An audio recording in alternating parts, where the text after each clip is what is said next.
Muy buenas, estás escuchando Detrás de la Verdad, concretamente el episodio de octubre de 2024. Mi nombre es Fran Muñoz y te doy la bienvenida a este nuevo episodio. Como siempre, antes de comenzar, tenemos que dar las gracias a nuestros productores por el inestimable apoyo que brindan para que este podcast pueda seguir existiendo. En la descripción de este episodio tienes las vías para poder colaborar como productor de Detrás de la Verdad. Tengo que pedirte un favor.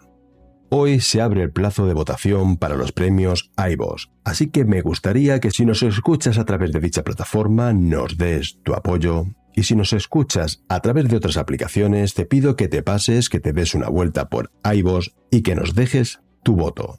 No hay posibilidades de estar entre los finalistas, pero sí es una forma de mostrarle a iVoox que a pesar de ser este un podcast pequeño, tenemos una gran comunidad detrás, la mejor, ya que para ellos parece que no existimos como puedes ver. Nunca, ningún episodio nuestro está entre sus recomendaciones y en ninguna de sus listas. Muchas gracias por estar ahí y por tu apoyo. Antes de comenzar el episodio de hoy, queremos acordarnos de Pili, una oyente muy especial para nosotros, a la que aprovechamos para mandar un fuerte abrazo. En este episodio, nos remontamos al sábado 19 de abril de 1997 en la localidad madrileña de Algete, un municipio que en aquellos años contaba con casi 13.000 habitantes. Allí residía nuestra protagonista junto a sus padres y a sus dos hermanas menores. Eva Blanco Puig tenía 16 años en el momento de los hechos. Aquella tarde de aquel sábado, estuvo jugando al tenis con sus amigas, para posteriormente por la noche acudir junto al grupo de amigas a una discoteca local bastante conocida de la localidad. Eva debía regresar a su casa a medianoche. Por eso fue de las primeras en marcharse y separarse del grupo. Una amiga suya, Vanessa, la acompañó y la dejó a unos 700 metros de su domicilio, en la zona residencial de Valderrey, donde se separó de ella a falta de 15 minutos para las 12 de la noche. Eva tenía la intención de cruzar por esa zona despoblada, utilizándola como había hecho en otras ocasiones como un atajo para llegar antes a su domicilio, evitando así un desvío más largo por el centro de la ciudad. Por desgracia, la joven nunca llegó a su destino.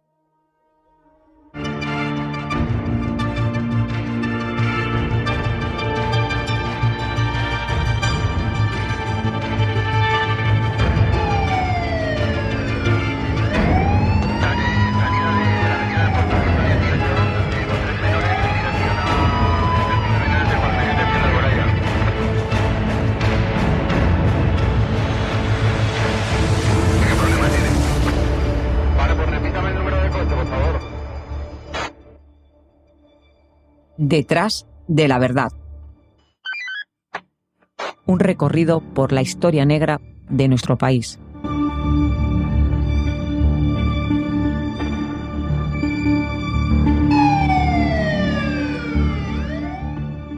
Eva era una niña muy puntual. Siempre estaba a las 12 en su casa, por lo que su madre Olga se alarmó cuando vio que pasaban 10 minutos sobre la medianoche. Un mal presentimiento le invadió. Sabía que algo malo le había pasado a su hija. Telefoneó a las amigas de Eva, quienes le confirmaron que se había ido a su hora y que ya debería estar en su casa. Olga entonces alertó a su esposo Manuel, quien la buscó en el pueblo con la ayuda de su sobrino, un policía local y el padre de una de las amigas de Eva. Al no encontrar rastro de ella, denunciaron su desaparición en dependencias de la Guardia Civil solo una hora después de la medianoche. Alrededor de las 2:30 de la madrugada, familiares, amigos, Guardia Civil y policía local iniciaron su búsqueda en Algete y en la zona que conduce a la cercana Fuente El Sat del Jarama. Estuvieron toda la madrugada buscando sin éxito a Eva. Ese día yo la dejé que llegara a las 12. A menos cuarto por ahí yo ya la sentía, que estaba en la esquina. No era una niña que llegara tarde nunca a su casa. Tú le decías un horario y ella estaba. Esa noche yo notaba a mi madre muy rara. Habían pasado solamente 10 minutos de retraso. Mi madre estaba dando vueltas por toda la casa. Mamá, que no te preocupes, que va a venir ahora, que ahora va a venir. No, a tu hermana le pasa algo, a tu hermana le ha pasado algo. Llamé a casa de Vanessa y me dijo que hacía un buen rato que la había dejado. Ella me confirmó y todo, me dijo, es que ya tiene que estar en casa. Estábamos reunidos hasta que hubo un momento que ya era la hora de que Eva se tuviese que ir a casa. Entonces lo que hice es acompañarla hasta la Virgen y luego yo ya me volví para acá un ratito. Fui la última persona que la vio con vida y no vi nada raro. Ningún coche ni ninguna persona que pudiera sospechar que pudiera pasar algo. El nerviosismo de mi madre, eso se me quedó muy grabado. Estaba histérica, perdida.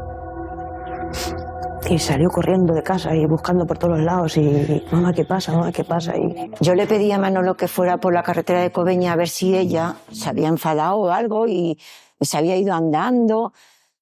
No sé por qué me vino a mí eso a la cabeza. Él estuvo buscando por las cunetas, por todos los sitios estuvimos buscando, pero nada. El cuerpo de Eva fue encontrado por dos ancianos residentes en la cercana localidad de Aljabir, sobre las 9 de la mañana, junto a una obra en la carretera que une Cobeña con Belvís de Jarama, a 6 kilómetros de Algete. A su llegada la Guardia Civil advirtió que la víctima, tendida de cúbito prono en el suelo, había sido salvajemente agredida. La autopsia posteriormente confirmó que había sido apuñalada hasta en 19 ocasiones con una navaja de pequeñas dimensiones. El cadáver estaba completamente vestido, con solo una manga de la chaqueta quitada, algo que llamó la atención de los investigadores de la Benemérita, sobre todo cuando confirmaron tras la autopsia que Eva había sido agredida sexualmente. No tenía sentido que la hubieran vuelto a vestir tal y como estaba. Se dedujo que tanto el asesino como la víctima habían llegado a esa zona, una zona conocida donde se reunían parejas para tener intimidad. La lluvia abundante en la noche del asesinato había borrado las huellas de los neumáticos y la mayoría de las demás pruebas forenses. A pesar de ello, la Guardia Civil pudo rescatar algunas huellas de la víctima y de un hombre con mocasines de la talla 42. Sobre las 1:30 del mediodía, la Guardia Civil tuvo que comunicar a la familia Blanco el fatal desenlace. El asesinato de Eva causó una gran conmoción en Algete, una pequeña población que nunca había tenido un delito violento. El cuerpo de Eva Blanco, de 17 años, ha aparecido en una cuneta de la carretera de Cobeña. Pantalón le pedía normal, todo estaba normal. Estaba así, con la mano así echada para adelante, una, y la otra me parece que la tenía debajo del cuerpo y la cabeza para adelante. Y las botas puestas, o sea, todo estaba normal, como si estuviese durmiendo. Y pensar en que mi hija nos ha estado llamando y que mi hija que ha estado aquí hasta por la mañana. Y que nos ha estado llamando a lo mejor por la noche. ¿Quién es? A lo mejor nos ha estado llamando por la noche, porque la pobre hasta que se ha desangrado. Ellos vinieron sobre la 1 más o menos. Lo primero que preguntas es si está muerta. Es desesperante que te digan que tu hija con 16 años la han asesinado. Te quieres morir y me odié a mí misma porque la había dejado llegar a las 12 de la noche. Muchísimo dolor, muchísimo. Mi hija vino a este mundo a vivir y él le arrebató todo. En ese momento te quedas vacía, porque te han quitado algo que es tuyo, que era mi hija. vi a la amiga de mi madre que venía y es que no me dijo nada. Es duro porque tienes 14 años y no lo entiendes. Me llamó mi hermana que viniera para casa, que me iba a ir con mi prima. Y de que bajábamos vimos a la Guardia Civil venir. Y claro, nos quedamos en el coche, yo tenía 11 años, nos quedamos en el coche y yo escuché a mi madre gritar. Y a mí me decían, no, que tu hermana la han encontrado en Madrid, que la han encontrado en Madrid, pero yo sabía que no. Que ese grito que pegó mi madre no es porque mi madre la hayan encontrado en Madrid. La destrozó. Le dio tantas puñaladas. Y luego encima la violó. Siempre pensé que porque no la había dejado en casa.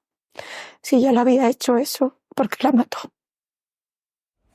La autopsia reveló cómo Eva fue apuñalada en la espalda 19 veces antes de morir por la pérdida de sangre alrededor de las 4 de la madrugada. El arma homicida era una pequeña navaja de entre 8 y 10 centímetros de largo y 1 centímetro de ancho.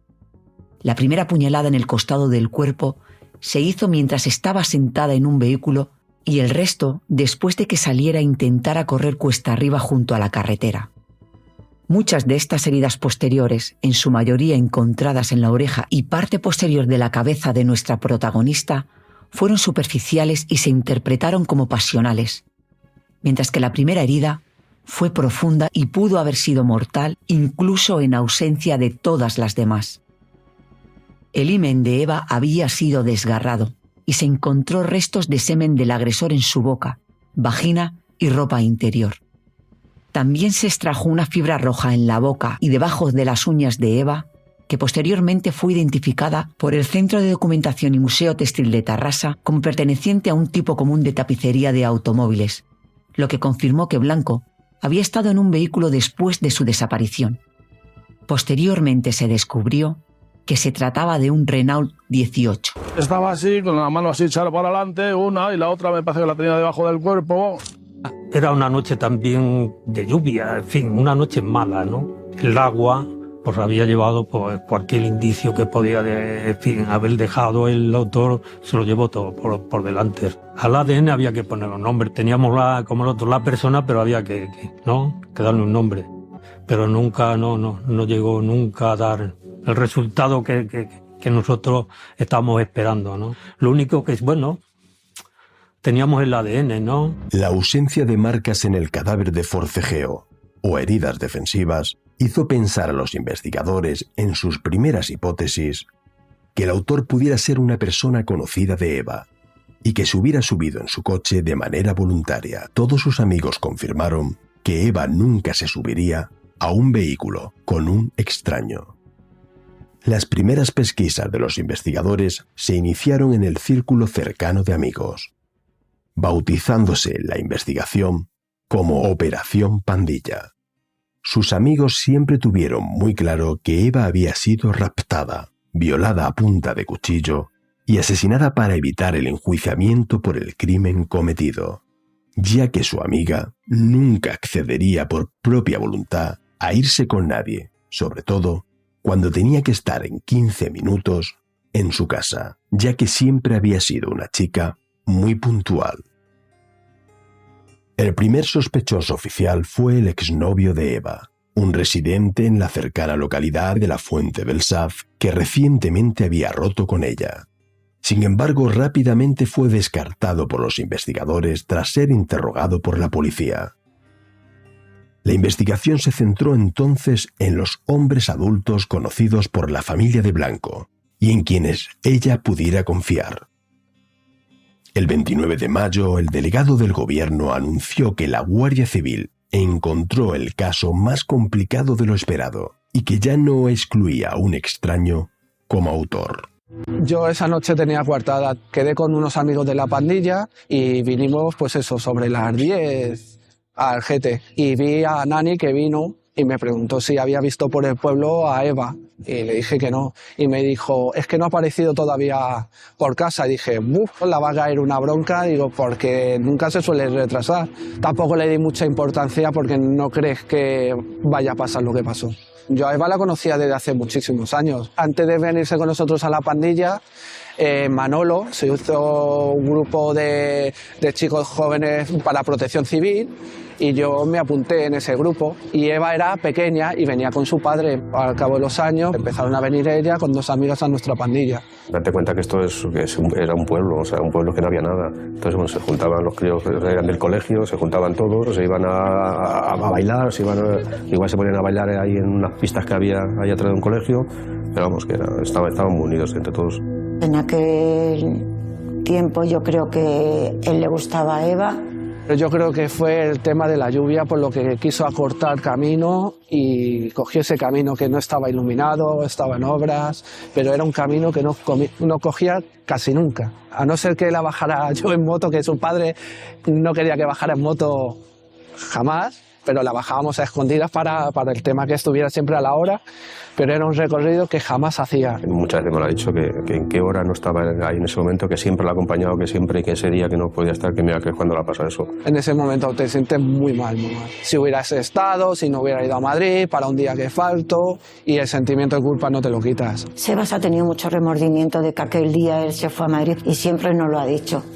A mi hija le puse el nombre de Eva porque ha sido una de las personas importantes en mi vida y era una forma bonita de recordarla, y una de mis hijas se llama Eva por eso.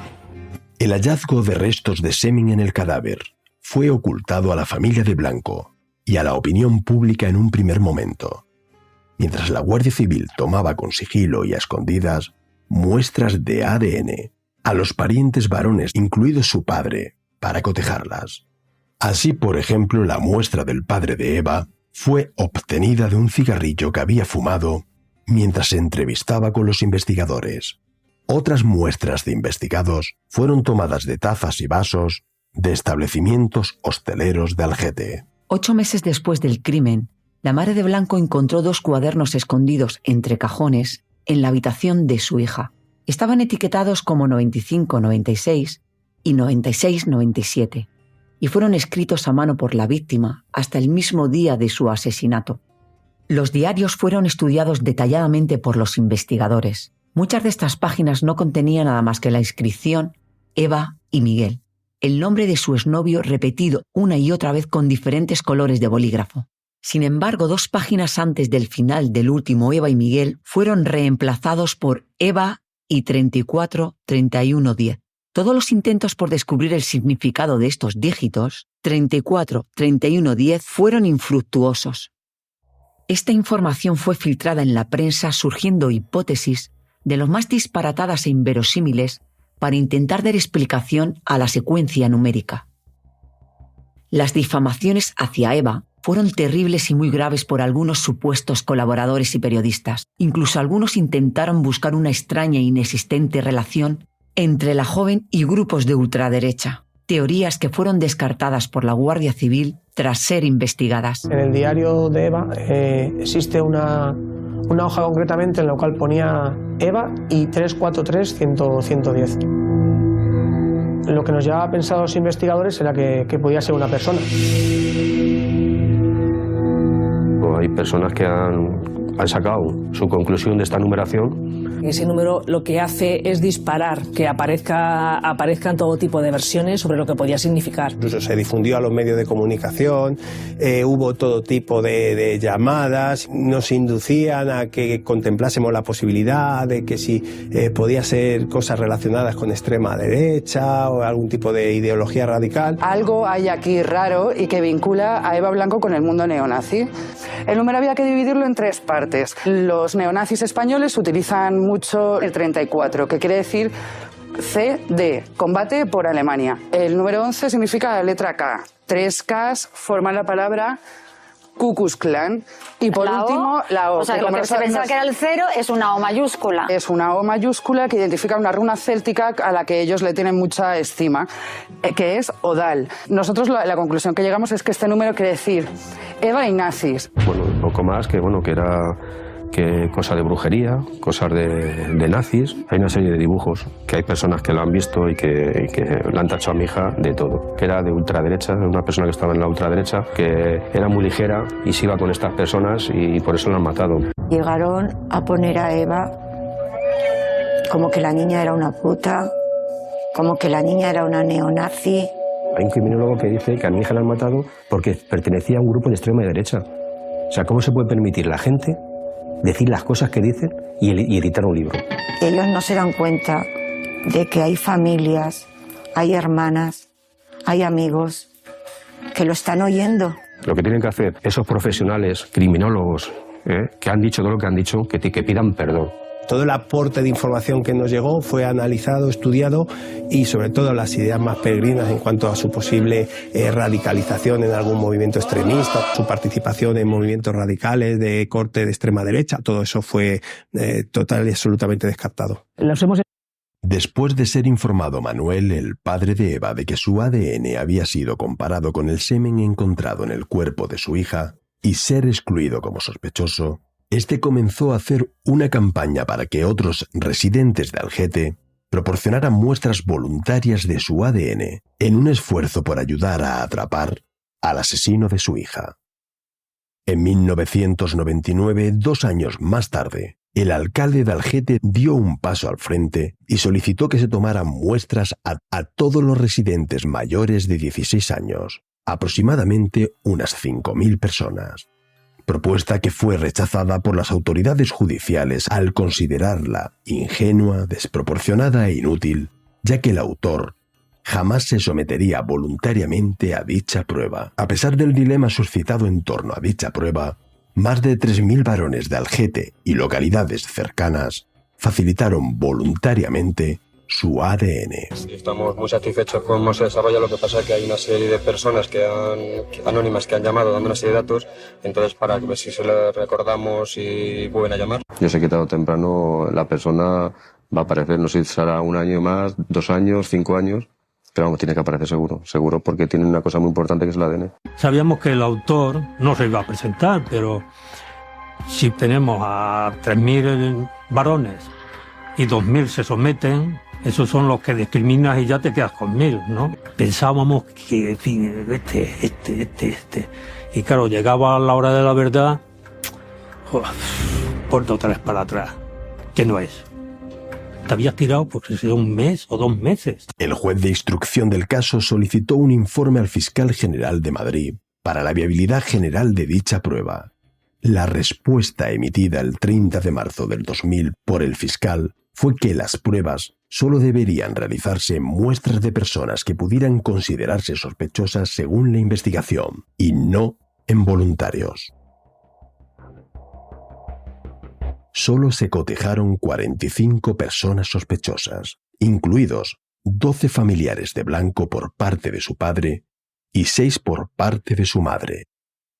Todos los resultados fueron negativos. La Guardia Civil lo tiene todo preparado, el laboratorio donde se analizarán todas las muestras y los 100 millones de pesetas que costará esta investigación. Masiva respuesta de los vecinos de la localidad madrileña de Algete ante la propuesta del ayuntamiento de hacer pruebas de ADN a los varones para comprobarlas con el código genético del hombre que violó y asesinó a la joven Eva Blanco hace más de 2 años.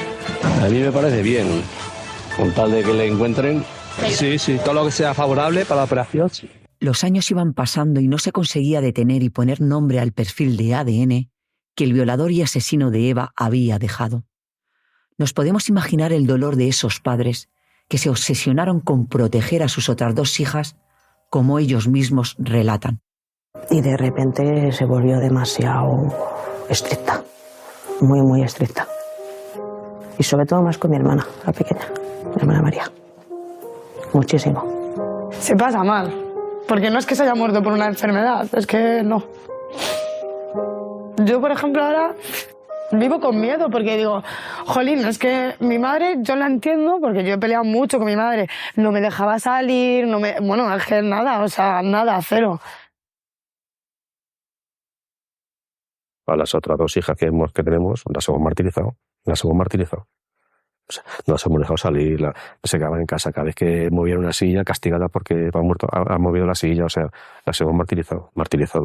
Desde que pasó lo de Eva me tiré como 4 o 5 años que me despertaba a las 4 de la mañana y ya era hacer el camino que había hecho Eva mentalmente. En salud, sí me ha perjudicado. Yo hace 3 años he estado muy enferma y bueno, ella me ha sacado para adelante porque ha dicho, tú tienes que estar aquí, que tienes nietos que cuidar. En 2011, 14 años después del crimen, el capitán Valero, actualmente comandante, tomó el relevo y se hizo cargo de la investigación del crimen Blanco. La Operación Pandilla era un punto negro en la Comandancia de Madrid, que estaban obsesionados con su resolución. Cuando yo llego aquí de capitán de Policía Judicial, en la primera toma de contacto con el caso viene por el contacto con el que iba a ser mi jefe, que me acuerdo que me dice, yo solo te pido una cosa, Rubén, y es que me saques el caso de Eva Blanco. Es cierto que cuando esto sucedió, yo era de la edad de Eva Blanco, ella tenía 16 años, si no recuerdo mal, cuando sucedieron los hechos, y yo tenía 15. Cuando vino Valero, pues yo ya, en fin, ya me tenía que ir, ¿no? Y entonces me tiré casi 4 meses con él hasta que, bueno, ya cogió las riendas de la unidad. No entendíamos cómo nos había podido resolver el caso. Era una chica muy de sus amigos, muy de pandilla, y no nos entraba en juicio de que pudiese ser ajeno a ese entorno de Eva. Y empezamos a pensar, hay que abrir el abanico. Hablando de una época en la que el servicio de criminalística no estaba especializado como actualmente, pero se tuvo la pericia en aquel entonces de preservar ciertas pruebas que han sido determinantes para que se pudiese sacar el caso. Yo creo que la ciencia avanza muchísimo. Las muestras dubitadas de un caso se deben guardar siempre, porque tienen toda la información, son los testigos silenciosos de ese hecho delictivo. Por tanto, guardadlas perfectamente, porque en cualquier momento eso que parecía que ya no nos iba a contar nada más, nos empieza a hablar de nuevo. Otra de las cosas buenas que se hicieron en aquella época, en 1997, es que tuvieron la pericia los investigadores de reservarse el censo de población de Algete y los pueblos aledaños. En 2014, los avances en materia de investigación genética de ADN consiguen dar un paso muy importante para la resolución del caso. Los nuevos descubrimientos científicos permitían obtener de las muestras de ADN el origen geográfico, incluso el color del pelo y de los ojos. Por lo que la Guardia Civil encargó a la Facultad de Medicina de Santiago de Compostela el análisis de las muestras utilizando los últimos avances. Por ese motivo, optamos por oficiar por medio de la autoridad judicial a la Universidad de Santiago de Compostela para que nos hiciese ese estudio. En primer lugar, se puede hacer una interrogación a esa muestra biológica diciendo ¿de dónde es la persona que le ha dejado? El origen biogeográfico de esa persona, o sea, su ancestralidad. También le podemos preguntar a esa muestra biológica ¿y qué color de ojos tiene esa persona? ¿Qué color de pelo tiene? ¿Y el color de la piel? ¿Y qué edad tiene este individuo? Haciendo el análisis vimos que era más probable, bastante más probable, que fuera una persona del norte de África que tuviera los ojos oscuros en vez de claros, que tuviera el pelo oscuro, negro en vez de marrón y que el color de la piel fuera intermedia. Cuando tiene esta coincidencia tan alta, nos lleva a pensar que puede provenir de un familiar bastante directo. La Universidad de Santiago, gracias a las últimas tecnologías, determina que el ADN es de alguien del norte de África. La Guardia Civil lo que hizo fue centrarse en toda la población magrebí que en esa época residía en la zona y fue intentando tomar muestras tanto a ellos como a sus familiares. Una vez tenemos el informe que emite la Universidad de Santiago de Compostela, pues lo que se hace es recuperar los padrones de la época y empezar a realizar un estudio, a identificar aquellas personas que correspondieran con los datos que fueran de varones norteafricanos de la época. La Guardia Civil tenía los censos de la población norteafricana, unos 300 residentes a los que se les solicitó de forma voluntaria que proporcionaran sus muestras biológicas. La respuesta de dicha población para resolver el caso fue abrumadoramente positiva, a pesar de que muchos habían abandonado la ciudad e incluso el país con el transcurso de los años. Fouad Chelf, un antiguo residente del barrio de Blanco, compartía su cromosoma y más del 97% de coincidencias con el ADN nuclear del asesino. Esto solo era posible si ambos hombres fueran hermanos. Se le practicó otra muestra a otro hermano Chelf, afincado en Murcia, a pesar de que éste nunca había residido en Algete, dando el resultado idéntico al obtenido con su hermano Fouad, por lo que el juzgado emitió una orden de detención europea para el tercer y último hermano de la familia Chelf, Hamed Chelf Gerf. Así, el 1 de octubre del 2015, cuando faltaba muy poco para la prescripción del caso, Hamed fue detenido en Besançon, ciudad y comuna francesa situada al este del país, en el departamento de Doubs, durante una intervención conjunta de la Guardia Civil y la Gendarmería francesa. Hamed no se mostró sorprendido. Era como si esperara ser detenido en cualquier momento.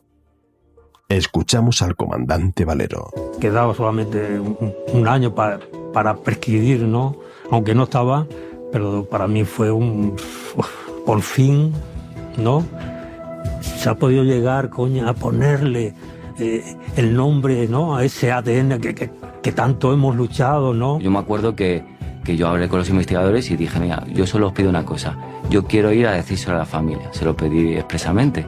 Intenté decírselo, me eché a llorar ahí como una magdalena y no conseguí articular palabras, pero bueno, al final lo único que me salió es eso, es decir, hemos detenido al autor del asesinato de vuestra hija, se abrazaron todos y pues eso fue la explosión de esa alegría y sobre todo yo creo de descansar. Hamed Chelf Gerd, de 52 años en el momento de la detención. Nació en Taza, Marruecos, el 1 de marzo de 1963. Tenía 34 años cuando se cometió el asesinato de Eva. Hamed se casó en Madrid en 1989 con una española de 20 años y se convirtió en ciudadano español en la década de los 90. Tuvieron 3 hijos, en 1989, 1993 y 1997. En el momento del asesinato, su esposa estaba embarazada de 5 meses de su tercer hijo. Los Chelf nunca fueron incluidos en la lista de residentes de Algete, ya que vivían en una caravana estacionada en un vivero de plantas donde Chelf trabajaba como repartidor y que le había prestado su empleador, en la carretera de Fuente El Saf, a 4 kilómetros del lugar del crimen. En 1999 la familia se mudó a Francia, coincidiendo con la petición del Ayuntamiento de Algete a los varones para prestar voluntariamente sus muestras de ADN. Se separaron amistosamente y Chelf se volvió a casar con una estudiante marroquí de 24 años en Besanzón en 2003. Hamed y su nueva esposa se instalaron en Pierrefontaine-les-Bains, un pueblo a 20 kilómetros de la frontera suiza, y tenía 2 hijos, de 6 años, y un bebé en el momento de su detención. Habían sido años muy intensos para el grupo de investigadores de la Guardia Civil, comandado por el capitán Valero. Todos estaban muy implicados en la investigación y tenían una fuerte vinculación con la familia de Eva. En el momento de la detención, el grupo entero en masa se desplazó al domicilio de la familia para comunicarle el arresto del presunto autor. Lo relata su propio padre. 10 tíos, hechos y derechos. En la puerta de mi casa, llaman al timbre y abrimos la puerta. Y están toda la Guardia Civil, todo el grupo de homicidios está en la puerta. Ya nos abrió Manuel, nos vio a todo el grupo y ya en el salón, pues yo siempre lo he dicho, que prácticamente no pude articular palabras, no me salieron palabras. Ayer cuando nos lo dijeron no lo creíamos, no lo creíamos porque parecía mentira que llegara este día. Mi corazón palpitó lo que en mi vida había palpitado. Lo único que le pregunté, si de verdad era ese hombre el que habían cogido, que me lo confirmaran, que no quería que dijeran es el asesino de Eva y dentro de 3 o 4 días no era. Yo entré en el salón y me encontré con toda la Guardia Civil ahí en el salón, mi madre llorando, y yo ya dije, ya está, o sea que ya la han encontrado. Una madre de superar año tras año, chasco tras chasco, no encontrar esa alegría, nada más que las alegrías en ese momento de sus nietos, pues para mí ese es la imagen de...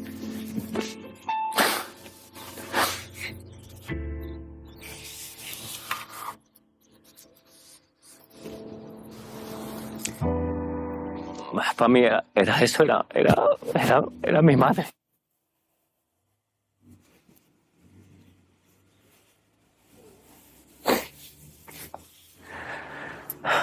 El que no estaba llorando, estaba hablando casi... O sea, eso fue exagerado aquello. O sea, de cómo están involucrados, ellos estaban ahí, que tú fíjate cómo lo sintieron, que vinieron todos a mi casa para decírnoslo. O sea, todos los que estaban en ese momento, que no estaban en Francia, que estaban aquí, vinieron a mi casa a decirme.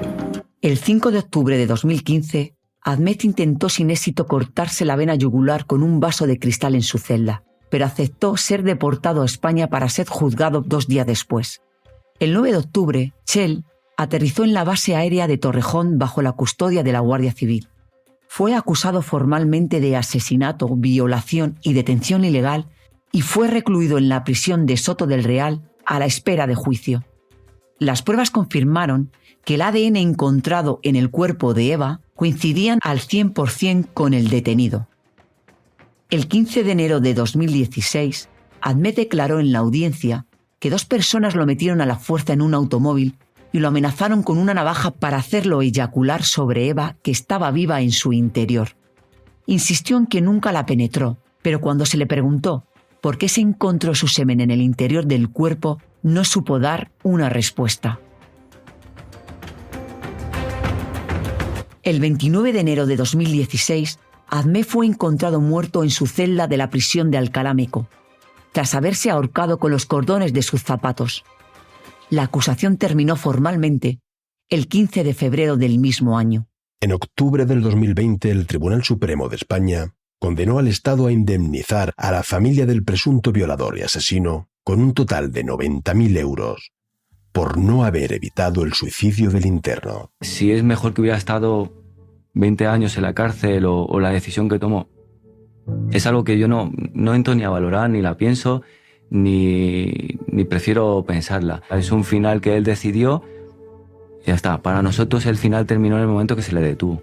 Él solito se ha juzgado y él solito se ha condenado y él solito ha cogido la condena que quería. De una forma u otra se acabó, es el punto ya final. Has dado esa tranquilidad a alguien que ha sido casi ya de tu familia. No le devuelves a su hija, eso es imposible, pero por lo menos que puedan descansar con la tranquilidad de que se ha hecho justicia. Tantos años, ¿no? Casi 19 años, ¿no? Yo hablo de todos los que se pasaron por ahí, por el grupo, ¿eh? Por la familia también, ¿sabes? Esa relación que había, darle esa satisfacción. Fue un caso que queda ahí en la historia y se recordará mucho tiempo, creo yo. Hamed cobardemente no fue capaz de asumir su presunta autoría ante un tribunal español y evitó con su muerte pagar por su asesinato. Soy Antonio Alberca, fui abogado defensor de Hamed Chel, al que debemos, a pesar de todo, seguir manteniendo la condición de inocente, dado que no pudo ser enjuiciado. Hamed siempre mantuvo la misma versión de su inocencia, es decir, incluso un preso trató de grabar, de sonsacarle la información de cómo habían ocurrido los hechos y Hamed, con toda la naturalidad, pues mantuvo su plena inocencia. Que él mantuvo relaciones con la víctima porque le obligan unas personas, a lo que no se opone la menor, y que desde luego él nunca asesinó a nadie y que nunca apuñaló a la menor. Una persona bajo la coacción de una amenaza con un arma blanca puede ceder a todas las pretensiones del individuo sin que por ello se pueda considerar que es que ha accedido voluntariamente a asumirse y posteriormente mantener relaciones sexuales. ¿Por qué dio el paso el supuesto autor de los hechos de matar a la niña? Yo creo que ese miedo a ser identificado como posible autor de una agresión sexual pues le llevó a dar un paso más y acabar con la vida de la niña. Hasta aquí el episodio de hoy.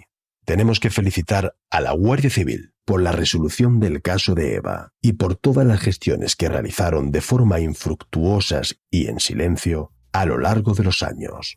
Mandar un fuerte abrazo a la familia de Eva Blanco, que por lo menos encontraron solo un poquito de paz, viendo cómo se detenía y comparecía ante la autoridad judicial el presunto asesino de su hija. Queremos darte las gracias por acompañarnos hasta aquí, por dedicarnos algo tan valioso como tu tiempo y por darnos tu confianza. Si te ha gustado este episodio, no olvides compartirlo con tus amigos, dejarnos un me gusta y un comentario. Muchas gracias. Dar las gracias a Carmen, como siempre, por su inestimable ayuda y por su maravillosa voz. Y antes de finalizar, mandar un fuerte abrazo a todos los integrantes del grupo de Telegram.